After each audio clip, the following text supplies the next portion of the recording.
Hi, welcome to the Big Bear Homestead. Today, we're talking trash. Yeah, you're ugly and mom dresses you funny. Not that kind of trash talking.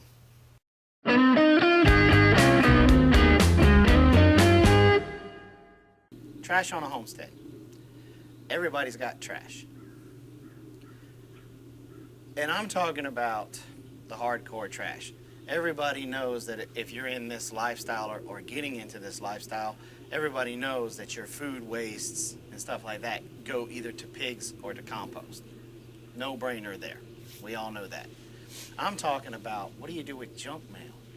What do you do with when people come over to visit, or you have a couple of 2-liter bottles of Coke in the house? And what do you do when that bottle is empty? You know, if you're not able to make spaghetti sauce and you go out and buy spaghetti sauce, what do you do with that container? What do you do with your tin cans for tuna fish? All these kinds of different things that, as we work towards our main goal of being completely off the grid, completely self-sufficient and self-sustainable, while you're working towards those goals, you still got to go to the store and buy some things. So what do you do with them? Well, today we're going to share with you some of our things that we do. Like, I'm leaning up against our trash container.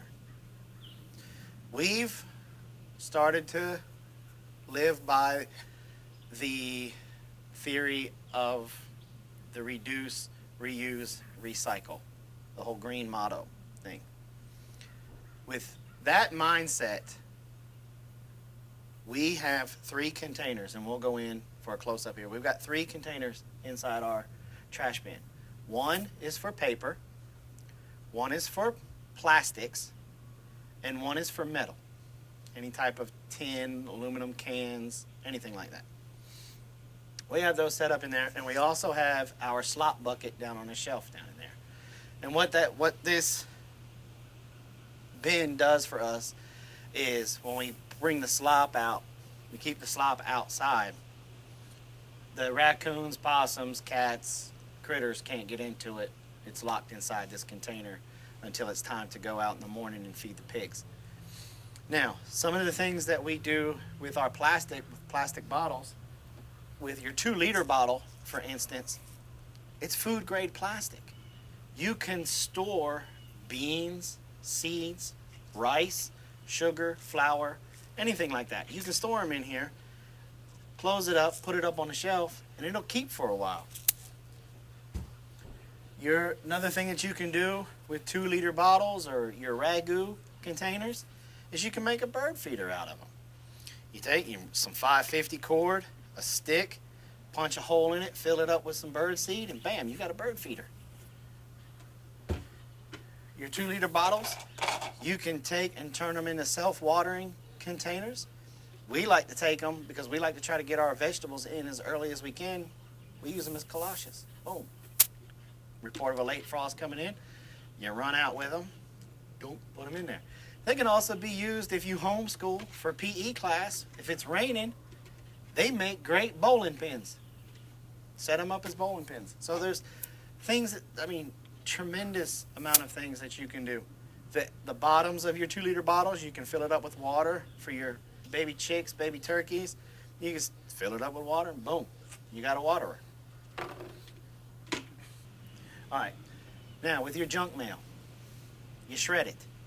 You can put the shredded paper, you can put it in your compost. It will break down. You can use it as bedding for your chickens. You can use it as bedding for rabbits. But what we like to do here on the homestead is we like to mix it with sawdust. And I know all y'all have seen these on the internet. These are those fire logs that everybody likes to make. Now, we haven't had great success with them burning for as long a period of times as they claim they will on the internet, and they don't get super hot. Maybe we did something wrong, I don't know.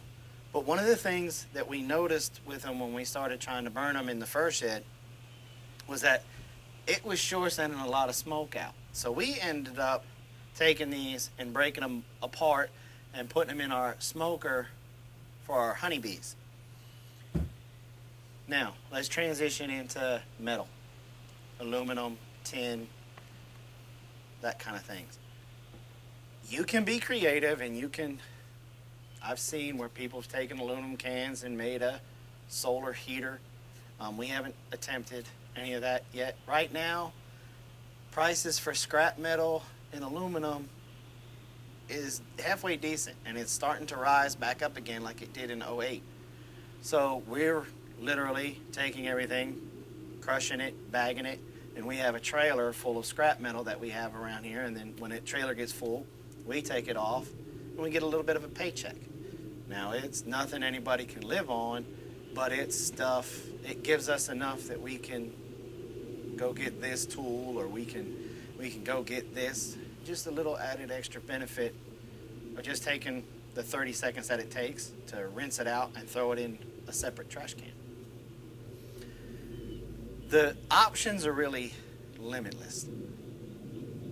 Your imagination is going to be the key to being able to reuse all of the trash that you bring in on your homestead. Now, also, when you do go shopping, you have to keep in mind that the trash man doesn't come to your place.